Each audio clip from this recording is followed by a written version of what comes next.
ஒவ்வொரு நாளும் நம்மை பாதுகாத்து வழிநடத்தி வருகிற இயேசு கிறிஸ்துவின் ஈடுநேற்ற என்ப நாமத்தில் இந்த காணொளி வழியாய் உங்களை சந்தித்து வாழ்த்துவதில் மிக்க மகிழ்ச்சி அடைகிறேன். ஆண்டவர் உங்கள் அனைவரையும் ஆசீர்வதித்து வழிநடத்துவாராக. யோபுவின் புஸ்தகம் 3வது அதிகாரம் 25வது வசனத்தில் யோபு சொல்லுகிற ஒரு வார்த்தை, நான் பயந்த காரியம் எனக்கு நேரிட்டதே, நான் பயந்த காரியம் எனக்கு நேரிட்டதே. அநேக நேரங்களில் நம்முடைய வாழ்க்கையிலே பயம் உண்டே. நேற்றைய தினத்திலே தேர்வு எழுதி வந்த ஒரு மாணவனை பார்த்து பேசிக் கொண்டிருந்த பொழுது அவன் சொன்ன ஒரு வார்த்தை, பாஸ்டர், எல்லா பாடமும் நன்றாய் படித்து விட்டு சென்றேன். தேர்வு அறைக்கு சென்ற உடனே என்னை அறியாமலே ஒரு பயம் எனக்குள் வருகிறது. தேர்வு எழுத ஆரம்பித்ததும் நன்றாய் படித்து வைத்திருந்த ஒவ்வொரு பாடங்களும் அப்படியே மறந்து போகிறது. என்னுடைய உள்ளம் கையெல்லாம் வேர்வையால் நனைந்து அந்த வினாத்தாள் முழுவதும் தண்ணீரை போல என்னுடைய வேர்வை சிந்துகிறது. எனக்கு என்ன செய்வதென்றே தெரியவில்லை. என்னை அறியாமலே ஒரு பயம் வருகிறது. நான் படித்த கேள்விகள் கூட ஒன்று கூட என் மனதிலே இல்லாதபடி தேர்வு அறையிலே எதை எழுதினேன் என்று எனக்கு தெரியாமலே நான் வந்துவிட்டேன் என்று அந்த மாணவன் கூறினான். அன்பானவர்களே, இதே போன்று பயத்தினால் நடுங்குகிற பலரை நாம் காண முடிகிறது. ஏன் இந்த பயம் என்று கூட நமக்கு தெரியாதபடி நம்முடைய உள்ளம் முழுவதும் பயத்தால் நிரம்பி நம்மை அறியாமலே சோர்ந்து போகிற சூழ்நிலை நம்முடைய வாழ்விற்கு வருவது உண்டு. பலரும் தூக்கத்திலே அலறி துடித்து எழும்புகின்ற அனுபவத்தில் இருப்பார்கள். சரியாய் தூங்க முடியாது, பயம். இரவிலே வீட்டை விட்டு வெளியே செல்வதற்கு பயம். இப்படி பல சூழ்நிலையிலே பயந்து நடுங்குகின்ற பலரை பார்க்க முடிகிறது. ஒரு முறை ஒரு வீட்டை வாடகைக்கு விடுகின்ற ஒரு நபர் தன்னுடைய வீட்டின் மேல் மாடியை ஒரு வாலிபனுக்கு வாடகைக்கு கொடுத்தார். கொடுக்கின்ற நேரத்தில் ஒரு வார்த்தையை சொன்னார், எனக்கு சத்தம் கேட்டால் பயமாயிருக்கும், ஆகவே மேல் மாடியில் இருக்கிற நீ அதிக சத்தம் எழுப்பாதபடி, குதிக்காதபடி மெதுவாக இருந்து பழகிக்கொள் என்று ஒரு வார்த்தையை சொன்னார். முதல் நாள் அந்த வாலிபன் வேகமாய் படிக்கட்டில் நடந்து வந்தார். தன்னுடைய காலில் கிடந்த காலணியை அப்படியே கலட்டி வீசினார். இந்த சத்தத்தை கேட்ட அந்த வீட்டின் உரிமையாளர் ஓடோடி வந்து, தொம் தொம் என்று சத்தம் கீழே வருகிறது, மெதுவாக நடந்து பழகு என்று சொல்லிவிட்டார். மன்னிப்பு கேட்ட அந்த வாலிபன், நாளைய தினத்திலிருந்து நான் கவனமாய் நடக்கிறேன் என்று சொன்னார். அடுத்த நாள் மாலை வேலை முடித்து வீட்டிற்கு வந்த வாலிபன் தன்னுடைய பழக்கத்தின்படி ஒரு காலில் கிடந்த செருப்பை கலட்டி எறிந்தார். மனதிற்குள் ஒரு எண்ணம் வந்தது, ஐயோ, அந்த வீட்டின் உரிமையாளர் சத்தம் எழுப்பக்கூடாது என்று சொல்லி இருக்கிறாரே. உடனடியாக அடுத்த காலில் கிடந்த அந்த காலணியை மெதுவாக கரத்தில் எடுத்து எந்த சத்தமும் வராதபடி ஒரு ஓரத்திலே வைத்து விட்டார். நன்றாய் படுத்து தூங்கினார். விடியற்காலம் 3:30 மணி இருக்கும். அந்த வீட்டின் உரிமையாளர் மேலே வந்து கதவை தட்டி வாலிபனை எழுப்பி சொன்னார், நேற்றைய தினம் மாலையிலே ஒரு காலில் கிடந்த செருப்பை கலட்டி எரிந்த சத்தம் கேட்டது. அந்த நேரத்திலிருந்து அடுத்த சத்தம் இப்பொழுது வரும் என்று ஆவலாய் எதிர்பார்த்து பயந்து நடுங்கி இருந்தேன். இதுவரையிலும் அந்த சத்தம் வரவில்லை.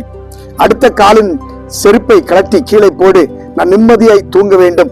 இரவு முழுவதும் தூங்காதபடி அடுத்த சத்தத்திற்காய் எதிர்பார்த்து கொண்டே இருந்தேன் என்று அந்த வீட்டின் உரிமையாளர் சொன்னாராம். எனக்கு அன்பானவர்களே, எவ்வளவு வேடிக்கையான ஒரு மனிதர். சத்தத்தை கேட்டால் பயம், இன்னொரு சத்தம் வரவில்லையே என்ற ஒரு கலக்கம். ஏதாவது ஒரு சத்தம் கேட்டவுடனே இது ஒருவேளை நம்மை பயமுறுத்துகிற காரியமாய் இருக்குமா என்று நடுங்குகின்ற ஒரு சூழ்நிலை. எனக்கு அன்பானவர்களே, பயம் நம்முடைய வாழ்க்கையில இருந்தால் நாம் முன்னேறவே முடியாது. பயம் நம்முடைய வாழ்க்கையில இருந்தால் நாம் எல்லா நிலையிலும் சோர்ந்து போய் இருக்கின்ற ஒரு சூழ்நிலை வரும். யோபுவினுடைய வாழ்க்கையில ஏற்பட்ட பயம், அப்படி உள்ளத்திற்குள் ஒரு பயம், நான் பயந்த காரியம் நேரிட்டது என்று யோபு சொல்கின்ற பொழுது நாம் சரியாய் கவனித்தோம் என்றால், தன்னுடைய பிள்ளைகள் தவறு செய்திருப்பார்கள் என்று தன் பிள்ளைகளுக்காய் கவனமாயிருந்த யோபு, குடும்பத்தில் இந்த பிரச்சனைகள் வரும் என்று சொல்லி கவனமாயிருந்த யோபு ஆனால் அதே அவனுடைய வாழ்விலே பெரிய கேள்விக்குறியாய் மாறினது. எனக்கு அன்பானவர்களே, பயப்படுவது நல்லதுதான். ஆனால் எல்லாவற்றுக்கும் நாம் பயந்தோம் என்று சொன்னால் வாழ்வில் முன்னேற முடியாது. பலகீனத்தை கண்டு பயப்படுகிறவர் உண்டு, விமானத்தை கண்டு பயப்படுகிறவர்கள் உண்டு, இருசக்கர வாகனத்தில் செல்வதற்கு பயப்படுகிறவர்கள் உண்டு, தண்ணீரை பார்த்து பயப்படுகிறவர்கள் உண்டு, மனிதர்களை பார்த்து பயப்படுகிறவர்கள் உண்டு. இப்ப எல்லா நிலையிலும் பயப்படுகின்ற நம்முடைய வாழ்வில் ஆண்டவர் ஒரே ஒரு நிலையிலே பயப்படும்படியை சொல்லுகிறார். 128ஆம் சங்கீதம் 1வது வசனம் சொல்லுகிறது, கர்த்தருக்கு பயந்து அவர் வழிகளில் நடக்கிறவன் எவனோ அவன் பாக்கியவான். இந்த வாழ்க்கையில ஒரே ஒரு பயம்தான் நமக்கு இருக்க வேண்டும். கடவுளுக்கு பயப்படுகிற பயம், ஆண்டவருக்கு பயப்படுகிற பயம் நன்மையை கொண்டு வரும். கர்த்தருக்கு பயப்படுதல் ஆயுசு நாட்களை பெருக பண்ணும். கர்த்தருக்கு பயப்படுதல் ஞானத்தின் ஆரம்பம். எல்லா சூழ்நிலையிலும் நாம் கர்த்தருக்கு பயப்படுகிறோம் என்றால் கர்த்தர் நமக்கு ஆசீர்வாதத்தை தரப்போகிறார் என்று அர்த்தம். நீங்களும் நானும் பயப்பட வேண்டிய ஒரே ஒரு இடம் ஆண்டவருடைய சமூகம். ஆண்டவருடைய சமூகத்திலே பயப்படுகிறோம் என்றால் கர்த்தர் ஆசீர்வாதத்தை தரப்போகிறார். ஆகவே இந்த நாளிலே பயத்தோடும் நடுக்கத்தோடும் ஆண்டவரை சேவிப்போம், ஆண்டவருடைய நாமத்தை மகிமைப்படுத்துவோம். ஆண்டவர் உங்கள் அனைவரையும் ஆசீர்வதிப்பார். கண்களை மூடி ஆண்டவரை நோக்கி ஜெபிப்போமா? கிருபையா எங்களை நேசிக்கும் எங்கள் பரலோகத்து நல்ல ஆண்டவரே, ஆசீர்வதிக்கப்பட்ட இந்த நேரத்திற்காக நன்றியோடு மை துதிக்கிறோம், மை ஸ்தோத்திரிக்கிறோம். எங்கள் வாழ்க்கையில எல்லாவற்றிலும் நாங்கள் பயப்படுகிற அனுபவத்தோடு இருக்கிறோம். எந்த நிலையிலும் நாங்கள் பயந்து நடுங்குகிற ஒரு சூழ்நிலையில இருக்கிறோம். பயம் எங்கள் வாழ்விற்கு வருகின்ற பொழுது நாங்கள் சோர்ந்து போய் விடுகிறோம். பயப்படுகிற ஆவியை ஆண்டவர் எங்களுக்கு தராதபடி உம்மை அப்பா பிதாவே என்று கூப்பிடுகிற புத்திர சுவிகாரத்தின் ஆவியை எங்கள் வாழ்விலே தந்திருக்கிறார்.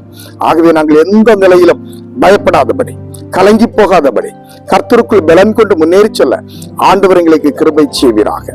சோர்வுகள் உண்டு, பலகீனங்கள் உண்டு, கலக்கங்கள் உண்டு. எல்லா நிலையிலும் கர்த்தருக்குள் பலன் கொண்டு உம்முடைய நாமத்தை மகிமைப்படுத்த ஆண்டவர் எங்களுக்கு கிருபை செய்ய வேண்டுமா நாங்கள் ஜெபிக்கிறோம். உலகத்தில் உங்களுக்கு உபத்திரவம் உண்டு, ஆனாலும் திடன் கொள்ளுங்கள், நான் உலகத்தை ஜெயித்தேன் என்று வாக்கு கொடுத்த ஆண்டவர் எங்களோடு கூட இருக்கிறேன். இந்த 7 நாட்கள் எங்களுக்கு ஆசீர்வாதம் நிறைந்ததா இருக்கட்டும். உம்மை கண்டுகொள்கின்ற நாட்களாய் மாறட்டும்.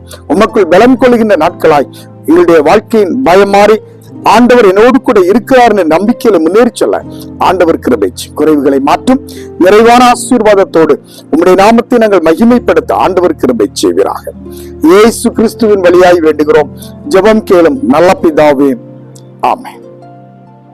கிறிஸ்துவுக்குள் எனக்கு மிகவும் அன்பானவர்களே, இந்த காலை நேரத்தில் ஒரு முறை கூட உங்கள் அனைவரையும் வாழ்த்துகிறேன். ஆண்டவர் உங்கள் அனைவரையும் ஆசீர்வதித்து வழிநடத்துவாராக.